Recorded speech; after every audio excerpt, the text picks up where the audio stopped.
இந்த வீடியோஸ் பார்க்குற ஒரு சிலருக்கு வந்து ஹேர் ஃபால் ப்ராப்ளம் இருக்கலாம், ஒரு சிலருக்கு இல்லை, நம்மள நிறைய பேருக்கு ஹேர் லாஸ் ப்ராப்ளம் இருக்கும். 100% நேச்சுரல் ஹேர் ஆயில் நீங்கள் ட்ரை பண்ணோம் அப்படின்னா Lakshmi Krishna naturals hair regrowth ஆயிலோட பையிங் லிங்க் கீழே டிஸ்கிரிப்ஷனில் நான் கொடுத்துருக்கேன். And Lakshmi Krishna naturals official Instagram page லிங்க்கும் நான் கீழே டிஸ்கிரிப்ஷனில் கொடுத்துருக்கேன். நிறைய கஸ்டமர்ஸ் வந்து அவங்களோட பிஃபோர் ஆஃப்டர் பிக்கப் போஸ்ட் பண்ணியிருக்காங்க. நீங்கள் பர்சனலாக செக் பண்ணி பாருங்கள். ப்ரைஸ் கொஞ்சம் அஃபோர்டபுளாக தான் இருக்குது. அண்ட் ரொம்ப முக்கியம், இந்த ப்ராடக்ட் ரிலேட்டடாக உங்களுக்கு எந்த டவுட் இருந்தாலும் ஸ்க்ரீனில் தெரியுற இந்த வாட்ஸ்அப் நம்பருக்கு ஜஸ்ட் ஒரு டெக்ஸ்ட் பண்ணி உங்களோட டவுட்ஸ் எல்லாமே கேட்டுக்கலாம். ஆயிலோட லிங்க் கீழே டிஸ்கிரிப்ஷனில் இருக்குது. Hello friends, welcome to men's fashion Tamil பார்த்துட்டு இருக்கிற என்னோட எல்லா ஃப்ரெண்ட்ஸ்க்கும் வணக்கம். இந்த வீடியோவில் நம்ம கொஞ்சம் ஸ்வீட் அண்ட் ஸ்பைசியான ஒரு டாபிக் பற்றி தான் பேச போகிறோம். தம்ப்நெயிலே நீங்கள் வந்து பார்த்துருப்பீங்க. ஒரு பொண்ணை கனெக்ட் பண்ணுறது, ஒரு பொண்ணு கூட கனெக்ட் பண்ணுறது ஒரு பெரிய விஷயமே கிடையாது. அந்த பொண்ணோட ஃபோன் நம்பர் நமக்கு கிடைக்கலனா கூட Instagram, Facebook, WhatsApp, lot of social medias இருக்குது, ஈஸியாக கனெக்ட் ஆகிடலாம். ப்ரோ, எனக்கு வந்து ஒரு பொண்ணு கூட பேச தெரியல, ப்ராப்பராக சேட் பண்ண தெரியல அப்படின்னா அந்த வீடியோ ஸ்கிப் பண்ணாமல் பாருங்கள். டீசெண்டாக மேன்லேயே எப்படி டெக்ஸ்ட் பண்ணலாம் அப்படின்ற ஒரு சில டெக்ஸ்டிங் ரூல்ஸ் நான் சொல்லிடுவேன்.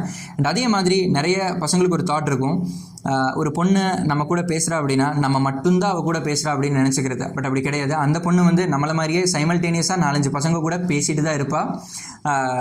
ஸோ தட் நான் என்ன சொல்கிறேன்னா, அந்த காம்படிஷன்லேயும் அந்த பொண்ணு நம்மளை ரெஸ்பெக்ட் பண்ணணும், நமக்கு அட்டென்ஷன் கொடுக்கணும் அப்படின்னா நான் சொல்கிற இந்த ரூல்ஸ் நம்ம எல்லோரும் ஃபாலோ பண்ணணும். அண்ட் இந்த வீடியோவில் நான் டோட்டலாக 4 ஏரியாஸை மேஜராக ஃபோக்கஸ் பண்ணி சொல்ல போகிறேன். 1, 2, 3, 4. ஸோ நம்பர் 1 நம்ம ஃபோக்கஸ் பண்ண வேண்டியது, நமக்கு வந்து 21-22 வயசு ஆயிடுச்சு அப்படின்னா மெச்சூரிட்டி நம்மளோட பேச்சிலையோ, நம்மளோட பாடி லாங்குவேஜ்லையோ, நம்மளோட ட்ரெஸ்ஸிங்கில் மட்டும் காமிக்க கூடாது. நம்ம வந்து சேட் பண்ணுறோம் அப்படின்னா நம்மளோட மெச்சூரிட்டி அதில் கூட இருக்கணும். அண்ட் ரொம்ப சைல்டிஷாக நிறைய பசங்க சேட் பண்ணி நான் பார்த்துருக்கேன். ஈவன் 23, 24 இந்த ஏஜில் இருக்கிற பசங்களும் குட் மார்னிங் அப்படின்றத குட் மார்னிங்னு ஃபுல்லாக டைப் பண்ணாமல் ஜிஎம்னு அனுப்புறது, குட் நைட், குட் ஆஃப்டர்நூன் அப்படிங்கிறது ஜிஏ, குட் நைட்டை வந்து ஜிஎன். ஸோ இந்த மாதிரி சைல்டிஷ் சேட்டை ஃபர்ஸ்ட் ஆஃப் ஆல் அவாய்ட் பண்ணுங்கள். ஜிஎன் ஸ்வீட் ட்ரீம்ஸுக்கு வந்து எஸ்டபிள்யூ, டேக் கேரை வந்து டிசி. ஜிஎன் எஸ்டபிள்யூ டிசி வந்துட்டு good night, sweet dreams, take care அப்படின்ற அந்த லவ்லி வேர்ட்ஸை எப்பவும் ரீப்ளேஸ் பண்ணாது. வேர்ட்ஸுக்கு வெயிட் இருக்குது. ஸோ ப்ராப்பராக ஒருத்தவங்களை ஃபீல் பண்ண வைக்கணும் அப்படின்னா ஃபுல் ஃபார்மில் சேட் பண்ணி பழகுங்க. அண்ட் செகண்ட் நம்ம ஃபோக்கஸ் பண்ண வேண்டியது என்னடானா, இந்த எமோஷ்னல் ஐகான்ஸை எப்பப்போ தேவைப்படுதோ அப்பப்போ நம்ம யூஸ் பண்ணணும். நிறைய பசங்க வந்து ஹஹஹா அப்படின்னு சொல்லிட்டு சிரிக்கிற அந்த எமோஜி, அந்த போட்ட அந்த கிஸ் எமோஜி, கண்ணில் ஹார்ட்டின் வரும், அப்புறம் அந்த ஹார்ட்டின் எமோஜி, இதெல்லாம் யூஸ் பண்ணுறது. இது நீங்கள் ரெகுலராக யூஸ் பண்ணிட்டு இருந்தீங்க அப்படின்னா எப்பப்போ நீங்கள் அதை யூஸ் பண்ணணுமோ அப்பப்போ தான் அதை யூஸ் பண்ணணும். ஃபார் எக்ஸாம்பிள், இப்போ ரொமான்டிக் கான்வர்சேஷன் கொஞ்சம் டீப்பாக போயிட்டுருக்கு அப்படின்னா அப்போ அந்த கிஸ் எமோஜியோ அந்த ஹார்ட்டின் எமோஜி போட்டிங்க அப்படின்னா அந்த கான்வர்சேஷன் இன்னும் கொஞ்சம் டீப் ஆயிரும். ஏன்னா ஒவ்வொரு எமோஷனல் ஐகான்ஸ்க்கும் ஒவ்வொரு ஃபீலிங் இருக்குது. ஸோ அந்த கான்வர்சேஷன் டீப் ஆகிறதுக்கு அது ஹெல்ப் பண்ணும். எப்போவுமே நீங்கள் எமோஷனல் ஐகான்ஸ் யூஸ் பண்ணிட்டு இருந்தீங்க அப்படின்னா அந்த பேச்சு நீங்கள் எப்படி பேசினாலும் அதை சீரியஸாக எடுத்துக்க மாட்டாங்க. அதனால அண்ட் ஃப்ரெண்ட்ஸ், தேர்டு இருக்கிறதுலே ஒர்ஸ்ட் சைல்டிஷ் பிஹேவியர் என்னடானா, இப்போ ஒரு ஹோட்டலுக்கு போயிட்டு இப்போ சிக்கன் சாப்பிட்றாங்க, கேஎஃப்சிக்கு போய் சிக்கன் சாப்பிட்றாங்க அப்படின்னா உடனே கேஎஃப்சி முன்னாடி ஒரு செல்ஃபி எடுக்கிறது, அந்த சிக்கனை ஒரு செல்ஃபி எடுக்கிறது. இப்போ சரவணா பேக்கரியில் போய் ஒரு ஜூஸ் குடிக்கிறாங்க அப்படின்னா had cold coffee in Saravana bakery, had juice in சொல்லிவிட்டு அந்த ஜூஸை ஃபோட்டோ எடுத்து ஸ்டேட்டஸ் அப்டேட் பண்ணுறது. தயவு செஞ்சு ஃபண்டமெண்டலாக இந்த மிஸ்டேக்கை என்னோட வீடியோஸ் பார்க்குற யாரும் பண்ணாதீங்க. வீக்லி ஒன்ஸ், மந்த்லி ஒரு 4 டைம்ஸ் ஃப்ரெண்ட்ஸ் கூட ஒரு பைக் ட்ரிப் போகிறோம் அப்படின்னா had a ride with my boys. இப்போ ஒரு மோட்டலில் போய் சாப்பிட்றீங்க அப்படின்னா had good dinner with my friends. அப்படி அந்த மாதிரி ஜென்ரலாக போடுறது தப்பு கிடையாது. பட் டெய்லி நம்ம டீ குடிக்கிறத, ஜூஸ் குடிக்கிறத, சாப்பிட்றது இல்லையா ஸ்டேட்டஸாக தயவு செஞ்சு எடுத்து போடாதீங்க. இருக்கிறதுலையே நான் முன்னாடி சொன்ன அந்த 3 வந்து பார்த்தீங்கன்னா இருக்கிறதுலே சைல்டிஷானவங்க தான் பண்ணுவாங்க. ஸோ நீங்கள் மெச்சூர்டாக சேட் பண்ணணும்னா இது 3 ஃபர்ஸ்ட் ஆஃப் ஆல் அவாய்ட் பண்ணணும். செகண்ட், நம்ம ஃபோக்கஸ் பண்ண வேண்டியது நம்மளுடைய செல்ஃப் ரெஸ்பெக்ட். செல்ஃப் ரெஸ்பெக்ட் அப்படின்னு நான் சொல்கிறது, ஹாய், என்ன பண்ணுற, லைஃப் எப்படி போகுது, காலேஜ் எப்படி போச்சு, ஒர்க் எப்படி போச்சு, இன்றைக்கி நல்லா போச்சா இல்லையா, இந்த மாதிரி ஜென்ரல் கான்வர்சேஷனை வச்சு தான் நம்ம கான்வர்சேஷன் பில்ட் பண்ணுவோம். ஸோ ஒரு 2-3 டேஸ் ஒரு பொண்ணு கூட பேசிகிட்டு இருக்கீங்க அப்படின்னா நீங்கள் தான் கான்வர்சேஷன் ஸ்டார்ட் பண்ணி கொண்டு போயிட்டு இருக்கீங்க அப்படின்னா சின்ன ஒரு பிரேக் எடுத்துக்கோங்க. ஒரு நாள் வந்து சேட் பண்ணாமல் விட்டுருங்க. நைட்டு அவங்க ஒர்க்கெல்லாம் முடிச்சதுக்கப்புறம் இல்லை காலேஜ் போயிட்டு வந்ததுக்கப்புறம், என்ன இன்றைக்கி ஒன்று ஆன்லைன்லேயே காணோம், இன்றைக்கி ஏன் எனக்கு மெசேஜ் பண்ணல அப்படின்னா அந்த பொண்ணு உங்களுக்கு வந்து ரிப்ளை பண்ணி கேட்குறா, மெசேஜ் பண்ணி கேட்குறா அப்படின்னா அந்த பொண்ணுக்கு நம்ம மேலே சம் சார்ட் ஆஃப் இன்ட்ரெஸ்ட் இருக்குது அப்படின்னு அர்த்தம். ஸோ தட் நம்மளும் வந்து கேள்வி கேட்கலாம், ஃபர்தராக கான்வர்சேஷனை கண்டினியூ பண்ணலாம். நம்ம பேசாமல் விட்டதுக்கப்புறம் அந்த பொண்ணும் பேசலை அப்படின்னா அந்த பொண்ணுக்கு நம்ம மேலே இன்ட்ரெஸ்ட் இல்லை அப்படின்னு அர்த்தம். ஸோ செல்ஃப் ரெஸ்பெக்டை குறைச்சிக்கிட்டு மறுபடியும் நம்ம பேசுகிறதுல எந்த அர்த்தமுமே கிடையாது. செகண்ட் ஒன், ஒரு பொண்ணுக்கிட்ட ஒரு கொஷின் கேட்டு அந்த பொண்ணு ரிப்ளை பண்ணல அப்படின்னா ஃபர்தரான கொஷின்ஸ் நம்ம கேட்கக்கூடாது. என்ன பண்ணுற அப்படின்ற கொஷின் கேட்டதுக்கப்புறம் அந்த பொண்ணில் ஆன்லைனில் இருந்தும் அவள் ஸ்டேட்டஸ் வாட்ஸ்அப்பில் போடுறா, இன்ஸ்டாகிராமில் மற்றவங்களோட சேட் பண்ணுறா, இன்ஸ்டாகிராமில் ஆன்லைன்னு காட்டுது, ஃபேஸ்புக்கில் ஆன்லைன்னு காட்டுது. பட் நம்ம சேட்டுக்கு மட்டும் அவள் ஃபேஸ்புக்லேயோ வாட்ஸ்அப்லேயோ இன்ஸ்டாலேயோ ரிப்ளை பண்ணல அப்படின்னா அந்த பொண்ணுக்கு நம்ம கூட பேசுகிறதுல இன்ட்ரெஸ்ட் இல்லை அப்படின்னு அர்த்தம்.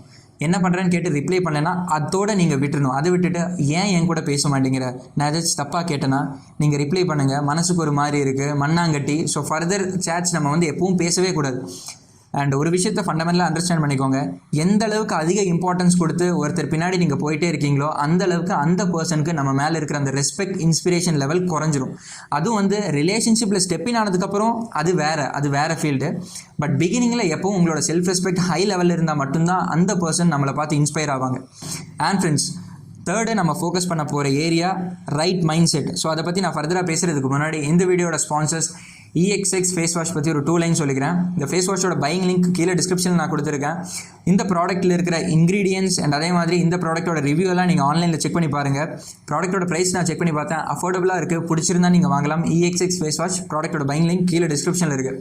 And okay friends, coming back to our topic.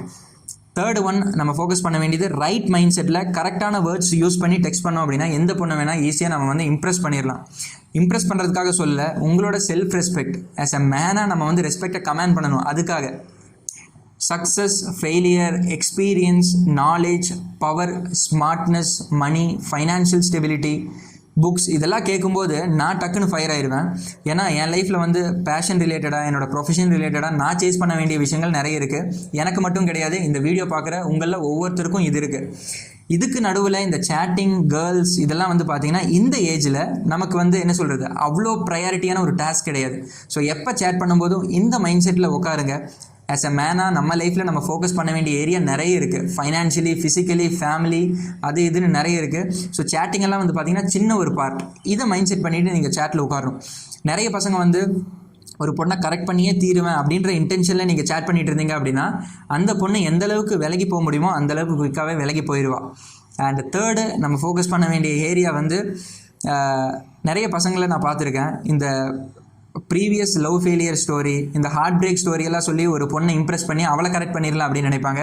But அப்படி ஒரு பொண்ணுக்கிட்ட உங்களோட லவ் ஃபெயிலியர் ஸ்டோரியெல்லாம் ஷேர் பண்ணும்போது அஃப்கோர்ஸ் அந்த பொண்ணு இன்ஸ்பயர் ஆயிடுவா. அந்த பொண்ணுக்கு நம்ம மேலே வந்து சிம்பத்தி, எம்பத்தி எல்லாம் வரும். பட் அந்த பொண்ணு நம்மளை வந்து ஒரு லூசர் கேட்டகரியில் போட்டுருவா.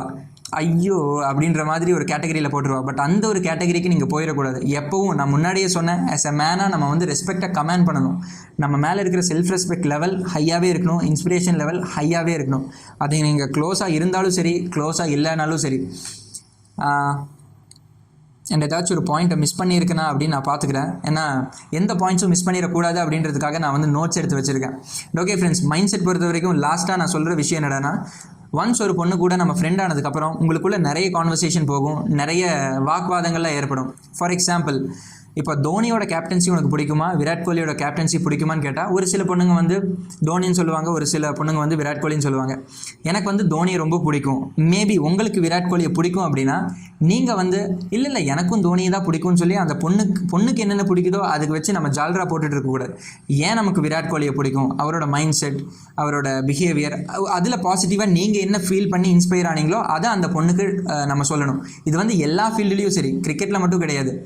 உங்களுக்கு வந்து தலையை பிடிக்குமா, தளபதி பிடிக்குமா, இல்லை உங்களுக்கு இந்த யூடியூபரை பிடிக்கும், அந்த யூடியூபரை பிடிக்கும், எது சொன்னாலுமே வந்து உங்களுடைய பாயிண்ட்ஸை தைரியமாக கான்ஃபிடென்ட்டாக நம்ம சொல்லணும். நம்மளோட கான்ஃபிடென்ஸை பார்த்து அவங்க இன்ஸ்பயர் ஆவாங்க. அதை விட்டுட்டு நம்ம ஜால்ரா போட்டிருந்தோம் அப்படின்னா நம்மளை ஒரு ஸ்லேவ் மாதிரி அவங்க ட்ரீட் பண்ண ஆரம்பிச்சிருவாங்க. ஸோ மைண்ட் செட் பொறுத்த வரைக்கும் இதுதான்.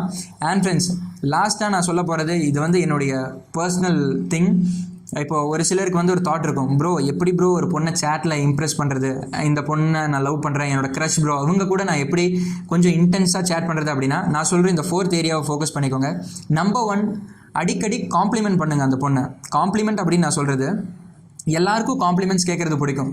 ப்ரோ உங்களோட ஹேர் ஸ்டைல் நல்லா இருக்குது, ப்ரோ உங்களோட சூட் நல்லா இருக்குது, உங்களோட ட்ரெஸ்ஸிங் நல்லா இருக்குது, உங்கள் பாடி லாங்குவேஜ் நல்லா இருக்குன்னு ஒரு பொண்ணு கமெண்ட் பண்ணால் அந்த பொண்ணு கமெண்ட் பண்ணதும் எனக்கு வந்து டக்குன்னு ஒரு ஹாப்பினஸ் கிடைக்கும். கமெண்ட் பண்ணதும் அப்படின்னா வாட்ஸ்அப்பில் டெக்ஸ்ட் பண்ணுற அப்படின்னா எனக்கு டக்குன்னு ஒரு ஹாப்பினஸ் கிடைக்கும். அதே மாதிரி எந்த பொண்ணு அந்த காம்ப்ளிமெண்ட் பண்ணிச்சோ அந்த பொண்ணை தனியாக என் மைண்டில் நான் ரெஜிஸ்டர் பண்ணிடுவேன். அதே மாதிரி தான் உங்களோட கேர்ள் ஃப்ரெண்டை நீங்கள் இம்ப்ரெஸ் பண்ணணும் அப்படின்னா காம்ப்ளிமெண்ட் பண்ணணும். காம்ப்ளிமெண்ட் பண்ணும்போது நம்ம பசங்க பண்ணுற தப்பு என்னடானா, நீ அழகாக இருக்க, உன்னோட ஆக்டிவிட்டீஸ் பிடிக்கும்னு ஜென்ரலாக கமெண்ட் பண்ணுறது. உன்னோட ஆக்டிவிட்டீஸ் பிடிக்கும்னா என்ன ஆக்டிவிட்டீஸ் பிடிக்கும், நான் அழகாக இருக்கேன் அப்படின்னா எதை வச்சு சொல்கிறேன், அதுதான் இம்பார்ட்டண்ட்.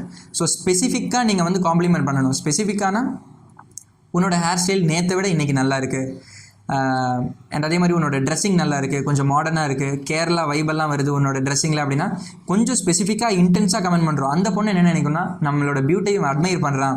ஸோ இந்த மாதிரி ஸ்பெஷல் காம்ப்ளிமெண்ட்ஸ் பண்ணும்போது அந்த பொண்ணோட மனசில் உங்களுக்கு ஒரு ஸ்பெஷல் பிளேஸ் இருக்கும். அண்ட் காம்ப்ளிமெண்ட் பொறுத்த வரைக்கும் 2 விதமான காம்ப்ளிமெண்ட்ஸ் இருக்குது.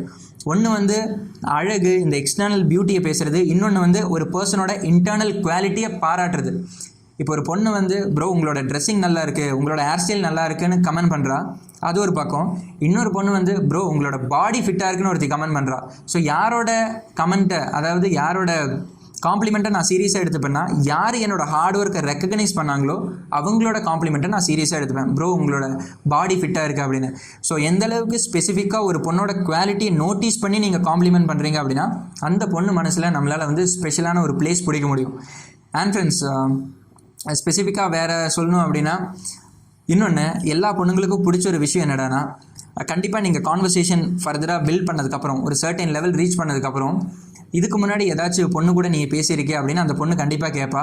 அப்போ நீங்கள் என்ன சொல்லணும்னா, நான் பேசினதே கிடையாது, நீ தான் ஃபஸ்ட்டு பொண்ணு அப்படின்னு நம்ம சொல்லக்கூடாது. நான் வந்து எனக்கு 4-5 ஃபீமேல் பெஸ்ட் ஃப்ரெண்ட்ஸ் இருக்காங்க, பட் உன் அளவுக்கு யாரும் மெச்சூர்டாக, போல்டாக, ஸ்ட்ராங்காக, ஸ்மார்ட்டான பொண்ணு கிடையாது. உங்க கூட பேசும்போது ஒரு கம்ஃபர்ட்னஸ் இருக்குது, ஒரு ஹாப்பினஸ் எனக்கு இருக்குது, இப்படி சொன்னீங்க அப்படின்னா எல்லா பொண்ணுங்களும் வந்து ஓ நம்மளை பார்த்து ஒருத்தர் இப்படி சொல்லிட்டானேன்னு கண்டிப்பாக ஒரு ஹாப்பினஸ் கிடைக்கும். ஸோ ஒரு ஸ்பெஷல் பிளேஸ் உங்களால் அக்வயர் பண்ண முடியும். அண்ட் ஃப்ரெண்ட்ஸ், இன்னொன்று என்னடானா, முடிஞ்ச அளவுக்கு லிசனிங் ஸ்கில்ஸ் வளர்த்துக்கோங்க. லிசனிங் அப்படின்னா அவங்க பேசுகிறத கேளுங்க அப்படின்னு நான் சொல்லலை. அவங்க உங்ககிட்ட ஏதாச்சும் ஷேர் பண்ணுறாங்க அப்படின்னா, ஃபார் எக்ஸாம்பிள் உங்களோட ஃபேமிலி, உங்களோட ஃப்ரெண்ட்ஸ், உங்களோட ஒர்க், உங்களோட காலேஜ், உங்களோட ஸ்கூல், உங்களோட எக்ஸ்பீரியன்ஸை நீங்கள் அவங்களுக்கு ஷேர் பண்ணுறதுக்கு பதிலாக அவங்களோட ஸ்கூல், அவங்களோட காலேஜ், அவங்க ஃபேமிலி, அவங்க ப்ரொஃபஷனை பற்றி பேசுங்க. அண்ட் அவங்களுக்கு ஏதாச்சும் பிடிச்சிருந்தா அதை பற்றி பேசுங்க. அவங்களுக்கு அர்ஜுன் ரெட்டி படம் பிடிக்கும் அப்படின்னா அதை பற்றி நீங்கள் பேசுங்க. ஏன்னா எந்தளவுக்கு அவங்க ஷேர் பண்ணுறாங்களோ அந்தளவுக்கு நீங்கள் க்ளோஸ் ஆவீங்க. ஸோ லிசனிங் அப்படிங்கிறது சேட்லேயும் தான் முக்கியம். அண்ட் மறக்காமல் எப்பவும் கான்வர்சேஷனை நீங்கள் வந்து என் பண்ணணும். இப்போ குட் நைட் சொல்கிறீங்க, எனக்கு தூக்கம் வருது அப்படின்னா அந்த பொண்ணு சொல்லி போகிறதுக்கு முன்னாடி குட் நைட், எனக்கு கொஞ்சம் ஒர்க் இருக்குது, அதை நான் பார்க்கணும், குட் நைட், எனக்கு தூக்கம் வருது, காலையில் எந்திரிச்சு ஜிம்முக்கு போகணும் அப்படின்னு அந்த கான்வர்சேஷனை நீங்கள் எப்பவும் என் பண்ணி பழகுங்க. ஸோ இப்படி தான் நம்ம வந்து மேன்லியாக ஒரு பொண்ணு கூட ஷேர் பண்ணணும். இவ்வளோ ரூல்ஸ் நீங்கள் ஃபாலோ பண்ணி right mind settle right words use பண்ணிங்க அப்படின்னா எல்லா பொண்ணுங்களும் இம்ப்ரெஸ் ஆயிடுவாங்க. அண்ட் அந்த பொண்ணு நான் சொன்ன ரூல்ஸ் எல்லாம் நீங்கள் ஃபாலோ பண்ணி ஒரு சேட் ப்ரொசீஜர் போனீங்க அப்படின்னா இவன் ஒரு ஜென்டில்மேன், இவன் ஸ்மார்ட்டானவன் அப்படின்றது அந்த பொண்ணு மைண்டில் ரெஜிஸ்டர் ஆகும். இதுக்கு பதிலாக எமோஷ்னல் ஐகான்ஸ் யூஸ் பண்ணுறது, ஒரு பொண்ணு பின்னாடி கெஞ்சிட்டே இருக்கிறது, இப்படியெல்லாம் பண்ணிங்க அப்படின்னா அந்த பொண்ணுக்கு நம்ம மேலே இருக்கிற ரெஸ்பெக்ட் வந்து பார்த்திங்கன்னா குறைஞ்சிரும். ரெஸ்பெக்ட் குறைஞ்சிருச்சு அப்படின்னா ஆட்டோமேட்டிக்காக அவன் நம்மளை ஒர்த்தாக ட்ரீட் பண்ண மாட்டான். அவ்வளோதான். அண்ட் ஐ ஹோப் இந்த வீடியோ உங்களுக்கு பிடிச்சிருக்கும்னு நினைக்கிறேன். பிடிச்சிருந்தா ஒரு தம்ஸ் அப் போட்டு சப்போர்ட் பண்ணுங்கள். நான் ஏதாச்சும் தப்பாக பேசியிருந்தேன் அப்படின்னா அதை கீழே கமெண்ட் பாக்ஸில் கமெண்ட் பண்ணுங்கள், நான் தெரிஞ்சுக்கிறேன். நெக்ஸ்ட் வீடியோவில் இதை விட இன்ட்ரெஸ்டிங்கான ஸ்டஃபோட உங்களை வந்து பார்க்குறேன். Until that, bye from Sanju.